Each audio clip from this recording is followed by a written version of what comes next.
Hello there. Today we're going to be doing something a little bit different than we've been doing recently. Most of the videos we've been doing recently have been analyses of different songs from Bo Burnham's special Inside. We also recently went back and looked at the Kanye rant, which is the kind of finale of the stage show portion of Make Happy, his previous special. And also we did Are You Happy, which is the Netflix version's finale of Make Happy. And we talked about how it directly goes, it is directly mirrored at the beginning of Inside. Today, rather than doing a specific song, we're going to talk about what I call the bookends of Bo Burnham's Inside. As a librarian, I love bookends, and Bo does a really good job of crafting the beginning of the special and then the end of the special to kind of like reference and just mirror and parallel each other. If you've seen my parallel shots video, some of this will be familiar, and we talked about a couple things when we did our analyses of comedy and goodbye, but I think it's worth looking at them as a whole and how he uses these beginning and ending sections to really tie together the special and make it kind of a cohesive whole, even though it doesn't have a plot line specifically like most like movies or TV shows or things would. It does still sort of follow a literary structure of sorts.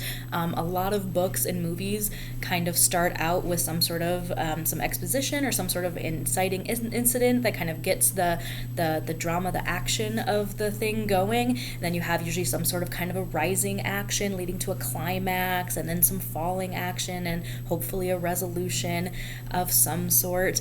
And so again, even though it's not a normal sort of film, Inside still has some of these kind of elements that help to create a progression throughout it, and again, that make it more than just a series of random bits and songs.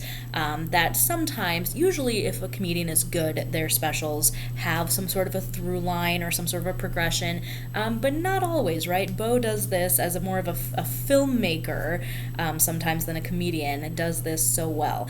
And so I wanted to take a look at that. So no video since copyright, but we're going to look at a lot of screenshots and kind of give us an idea of what's happening even outside of the musical numbers. So we start with the opening sequence, which starts with just this. We talked about this, I think, in the parallel shots video, with just this kind of empty, bare room, and it's kind of dark, and slowly the light comes up, and there's this kind of ethereal ringing sort of noise that is happening, and then the door opens, letting in the light from the outside, which again directly mirrors at the end of Make Happy and Are You Happy, when it was dark in the room and Bo opened the door and went out into the brilliant sunlight. Now he is coming back in, kind of returning to his stage persona, returning to performing, returning to comedy. He walks in from out of the brilliant sunlight into the dark room, and then looking, the most clean shaven we will see him for the rest of the special, walks in, closes the door behind him, and that cut to black is what starts the song content, which when we see Bo, then we can tell immediately he looks way different than we've seen him before. It's a very different vibe. And again, it's just him with a single light. We're pretty far zoomed in, which we've talked about he does in post-production because it's just one camera, and so he edits it so that it is zoomed in or zoomed out how he wants it to be. So we start pretty close up. Looks a little down. He's got the weird light on his head. We're not sure what's up with that at this point. And as he starts singing the opening song, we slowly zoom out and get a bigger picture of the room and what's happening. And eventually he times the editing so that just as he turns on his headlamp is just when we start to see the disco ball up at the very top. And so that by the time he lifts the headlamp and creates the disco ball effect, we can now see the disco ball there that we couldn't see before. And it's just this really great visual opening to the special. And then one of my favorite parts is how then he uses him lowering the headlamp to as kind of like a wipe transition into the what ends up being the title card to this shot. And so even in just those first couple minutes, we see a lot of different shots of this room in various states of cleanliness or disarray. And this is a great place to put the title card, which starts white and then blinks to red, almost like the light of a camera turning on, that okay, now we're recording, right? Which is itself a great segue between this opening song into this next sequence, which is him testing lights and testing the camera and testing the lighting setups and things like that. We see this shot, which if you remember from my video on 30, he plays again at that point as kind of a flashback, like halfway through the special, of like, hey, remember what I looked like at the beginning? Now I'm turning 30, it's halfway through, and we can kind of keep track of where we've been and where we're going. But this shot in the opening testing sequence goes directly from this to this, and so we can see even in this first little part some of the different ways that he looked. We can tell immediately, okay, this is going to be a journey that we're taking over a period of time, right? He's going to be looking different. It's going to be not what we're used to of like a normal comedy special that's all kind of happening within 1 hour worth of time, right? And then he gives us also this really quick flash forward moment. It happens so fast, if you blink, you'll miss it, but it's just enough for us to go, whoa, what was that? And it's kind of like a ghost of future Bo, of here's where we're heading. And again, this kind of gets referenced later at the end. So after content and this opening kind of lighting sequence sort of shot, we get that slow kind of zoom into the camera, which is happening kind of sporadically throughout this time. It'll show the camera, cut back to him testing lights, show the camera again, and we're slowly zooming in. And the inside waltz is playing during this section, so that kind of almost theme song for the special. It sounds kind of ethereal. It sounds almost like carnival music, which again we talked about relates to Welcome to the Internet, where it's carnival music, but it's also kind of, I think it might be in a minor key. It's got that kind of magical, not quite real, but also maybe could be slightly creepy, like Carnival After Dark vibes, which relate heavily to the vibe in Welcome to the Internet. But we slowly zoom into the camera until it goes black, and that it allows us to transition then into comedy, where he, as we talked about, flicks on the spotlight, and which is significant because again it reminds us, remember, there's not a crew, this is not normally what you're used to, this is just me in a room by myself doing this. Turns on the spotlight, sings his song. We'll talk about these shots later because again, if you've seen my previous video, you know that he directly references these later in the special. Kind of singing his song, doing his intro, the real intro to the special song, I think, until the bright light comes up on him.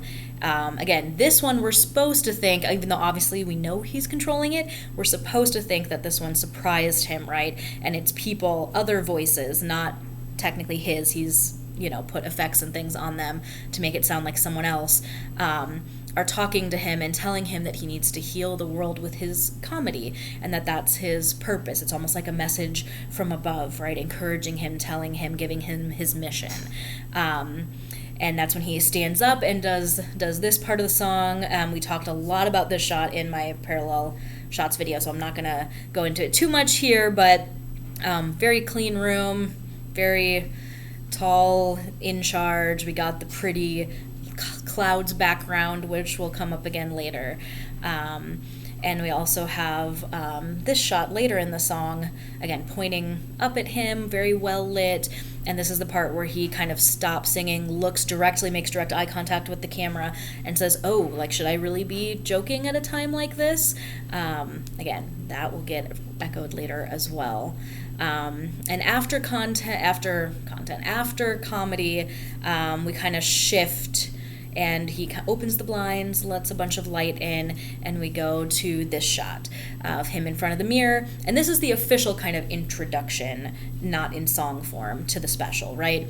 He literally welcomes us, tells us, here's what I'm doing, how I'm doing it, and why I'm doing it, right? That he made this thing partially for himself, to distract himself from his own depression and what was going on in the world, but also in hopes that it will give us that escape and that distraction as well, right? In the future when it's done, that we will be able to use it that way as well.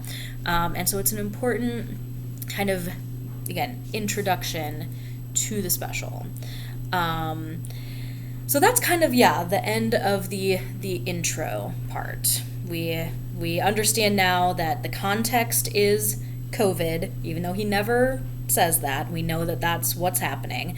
And the fact that his mission, the goal, kind of the journey that he's setting out on, is to try to bring some happiness and laughter and levity, and to heal the world in the only way that he knows how, with his comedy. And then it kind of goes off from there, and you get, into things like FaceTime with my mom and White Woman's Instagram and how the world works and problematic and all of that kind of, stuff intermixed with other bits and things. Before we go and start talking about the end, the second bookend at the end of the special, I do want to mention there's a part more in the middle, starting in that covers kind of a lot of the second half of the special, that I refer to as the dream sequence, which may or may not be a dream sequence, but important part being that there's a part where he turns on the spotlight and lays down in bed and sort of falls asleep. It's interesting that he chooses to be in the spotlight even when he's going to bed. And during this part, we see a quick kind of flash forward. Again, I think that ethereal ringing noise is happening again. We see this quick little flash of the door opening, and it's kind of like he's dreaming or thinking about the possibility of the door opening as he's falling asleep. And the reason that I call it the dream sequence is that we will see him wake up later in the special, and the part that comes in between him falling asleep and him waking up is it feels to me kind of like a dream sequence. It's shit's in there, all time low, that funny feeling. There's the whole clip where he's kind of in his underwear, and it looks like he's on the stool, and it looks like it's trees and bird sounds, and it feels like he's outside and he's talking as if he's talking to a live audience again. And to me, that section feels kind of like he's dreaming about performing again, but it's that dream where you're on stage in your underwear. And a lot of those songs have more kind of crazy lighting, and they're more chaotic and visceral, and they feel more dreamlike than any other earlier parts of the special. And so I also think, and I've heard, and I kind of agree with the idea that this could also be him symbolizing him going into a depressive episode, because a lot of the songs they are heavier, darker, they are more linked to depression. They talk about depression, anxiety. That funny feeling is in this section, which again is almost like him dreaming about being able to be outside around a campfire with other people, having an audience again, as well. And so that's why I call it the dream sequence. But these shots happen again later as well. During this time, right after that funny feeling, I think, is when we get to this section, which, again, if you've seen my parallel shots video, this is a direct reference to this because of the cloud background, but obviously they are very, very different shots. And again, I talk way more about that in that other video. But point being is this is where we start to heavily reference the beginning of the special again, as we're kind of getting to a breaking point, kind of building up to the climax of the special. So he has a little bit of a meltdown here, a little bit of a temper tantrum, getting frustrated, knocking things over, things like that. And then we get this shot of him where he pretty much confesses that he is just not doing well, right? And this shot, and then kind of breaks down and starts crying. And this shot leads directly into we zoom in on this shot to do that zoom into the camera again, just like we did at the beginning. And that leads us directly into All Eyes on Me, which I consider to be kind of the climax of the special. Emotionally, it's one of the most emotionally poignant. You get that section at the end with the frenetic, motion of the camera swinging around, and it really kind of feels like we've gotten to that breaking point. And immediately after that, when he's yelling at himself to wake up, we go to the shot of him actually waking up, which again could be interpreted of him coming out of a dream, like more literally, but also maybe him hopefully kind of coming out of that depressive episode that he was really in the depths of leading up to and during All Eyes on Me. And once he wakes up, this kind of begins what I call more the ending sequence. And when he wakes up, if we're thinking about that section as being like a depressive episode, I think it's interesting that once he wakes up, the room is much lighter, much brighter, because obviously it's morning if he was sleeping and now he's waking up. But yeah, much lighter. There's more just like you hearing the background noise again, like ambient noise from the environment. It's less produced, it's less dreamlike feeling. And now the first couple shots we see of him after he wakes up are him editing. He's getting back to work, he's eating breakfast, he's brushing his teeth, he's kind of starting to take care of himself again maybe. And hopefully we're leading up to maybe some better times or some more hopefulness after the darkness of the last few scenes. Again, we don't know if that's actually going to happen or not, but it feels a little bit lighter, even though he still seems kind of depressed. He's doing things again. He's being productive. He's taking care of himself, etc. And so this whole section has that inside waltz playing again. So it really mirrors the camera testing and lighting sequence from the beginning. And we do see him here editing. We see him fiddling around with lights here, kind of blinding himself with the light. And so it's very clearly reminiscent of that scene at the beginning. And then we also get briefly a shot here, which of course is a reference to this one. Here he doesn't talk to the camera. He's not even really looking at us like he is in the intro. He's kind of just sitting there. His shirt's a little dingier, a little wrinklier. His hair obviously has grown out. There's more clutter in the background, and he's clearly more kind of frustrated and in a different place than he was at the beginning of the special. So I love that they did a callback to that shot, but he doesn't really need to say anything. And in fact, him not saying something kind of adds to the vibe of this shot versus the other one. We also get him looking like this right after the editing lighting sort of sequence at the end here. He's looking disheveled, and he really now finally looks the same way he did in this shot from the beginning. So it's kind of like that prophecy has now come true. If this was the ghost of future Bo, we've reached that point. And in this little shot, it's where he picks up the mic and says that he thinks that he's done with the special. And again, he's not very emotional about it. He's kind of, I don't know if apathetic, slightly, I don't know. It's not like a strong emotion, but it's also not a positive emotion. Which, could go back to the fact that he has mixed feelings about finishing the special. And again, he's just in a very different headspace now than he was at the beginning. So this leads us then into the song Goodbye, which I have a whole separate video on if you want to look at it. But just kind of to recap, we do get a lot of references in Goodbye back to comedy. Here we have him saying that the line about, are you really joking at a time like this? But again, this time, instead of him being the jokester, it's now we're being the jokesters and we're calling him and telling him a joke. And so he has this shot, and these are the exact kind of same lyrics and stuff as he was singing at the beginning with this shot, but look at the difference here. Here it's very, very dark, right?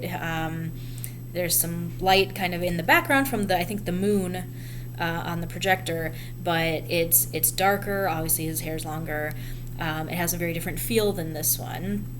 And then, same thing as it did at the beginning, the light all of a sudden comes on without him telling it to, blinds him a little bit, just like in that shot. But this time, the same kind of voices are talking to him, but they're not being encouraging, they're not being, motivational. Now they're almost like they're taunting him, because now we have this shot, which again, clearly mirrors that one, and there's a lot you could compare and contrast with those two if you watch the previous video. But now the voices are almost mocking him, and they're bringing back another song from earlier in the special, the Well, Well, Look Who's Inside Again. Come out with your hands up, we've got you surrounded. And so it's a very different feel. So it's like he almost repeats the same sequence a little bit, with the same lyrics, even similar, like calling back to each other visually and also lyrically, but in a very different way. And the contrast is a lot more obvious if you kind of watch the first one and then the second one kind of back to back without all the extra stuff in the middle. But after Goodbye ends, then we get this shot, which again, the same audio, same ethereal ringing noises from the beginning, and this time we're kind of going back to this opening shot, except as I mentioned in my other video, this time the piano's absent, right? And I think that's significant. Here you could, the wind blinds were open, the light was coming up on the room. Now it's really dark outside, like there's no light coming from out of the window, just a little bit with the door. And again, in the first time, Bo's the one who opens the door and comes inside. This time, Bo's just sitting there and the door kind of just opens of its own accord. And we have this shot again, which clearly references the shot earlier where he was kind of dreaming about the door opening. And it's like, okay, it's finally happening. The door is opening. After everything we've gone through, this whole journey we've gone through, what is this gonna mean? And we have him get up and go as if to walk out of the room, which again directly mirrors when he opened the door and came in at the beginning.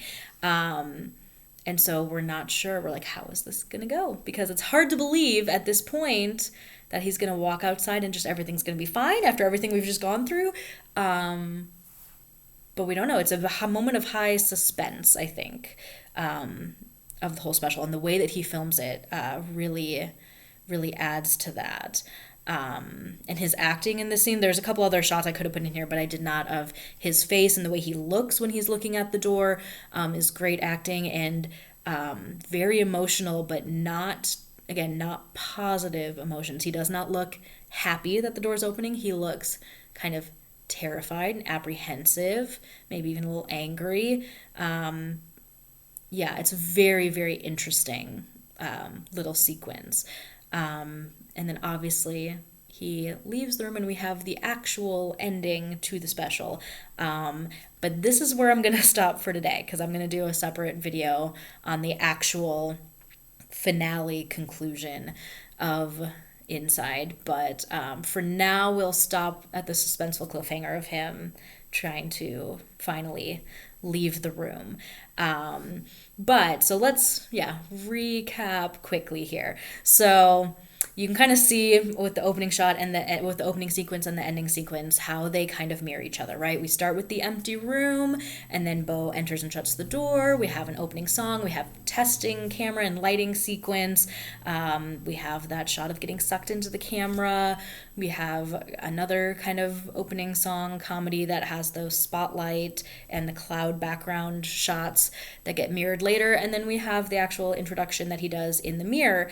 And we can see that then in the ending sequence, starting kind of around that time that he has the outburst with the clouds background again, we get sucked into the camera again, but again, it's different. This time it's out of focus. It's everything in this second column really, it mirrors but contrasts. It's like looking at yourself in a funhouse mirror. It clearly mirrors it, but it's warped and it's contrasting, rather than perfectly reflecting the beginning. We have the climax, All Eyes on Me. We have, again, more editing and lighting shots.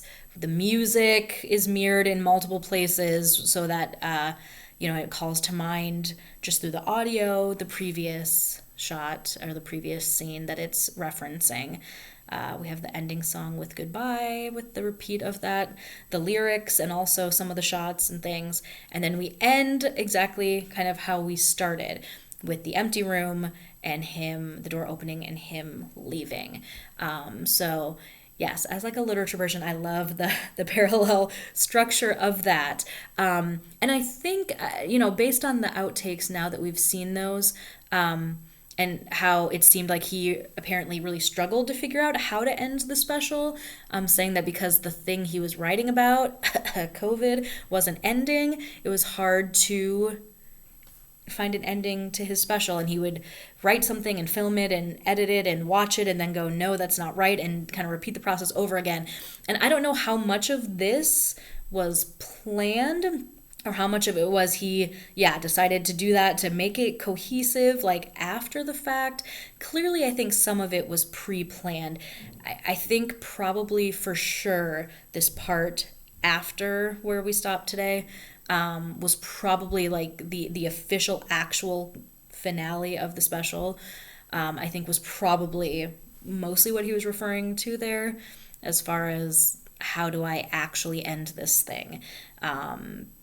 And it's hard when, you've created an emotional ride and, again, ending on just a completely positive, it's okay, everything's okay, it kind of seems disingenuous, but you also don't want to leave the audience with like completely down in the dumps with no hope, and so and the fact that we have the chicken song now as a possible alternative ending kind of thing makes sense too, that he was trying to decide like, well, how do I want to end this thing and leave the audience. So yeah, that's a kind of a preview of what we'll talk about next time.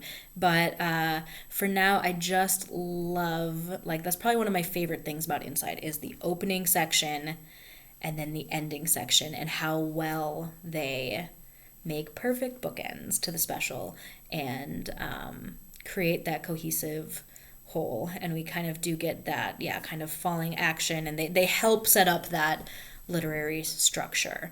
That makes it so well made artistically, and that make it feel the way that it does, and that make it feel unique for, especially for something like a comedy special. You usually do not have this level of like plot structure almost. So the cinematography and the writing and all of that just really is what I think elevates Inside above other comparable projects. So anyways, thank you for listening to me rant for a long time, or ramble, I guess, rather than rant, about my nerdy obsession with Bo's filmmaking. But hopefully you enjoyed this kind of analysis, breakdown, comparison, whatever we want to call it this time. If there's other thoughts and stuff that you have about either of these sections, feel free to put them in the comments. If there's other songs or things that I haven't done yet that you want me to analyze, let me know. Otherwise, hopefully we'll see you in the next video about the conclusion. And until then, thank you for watching.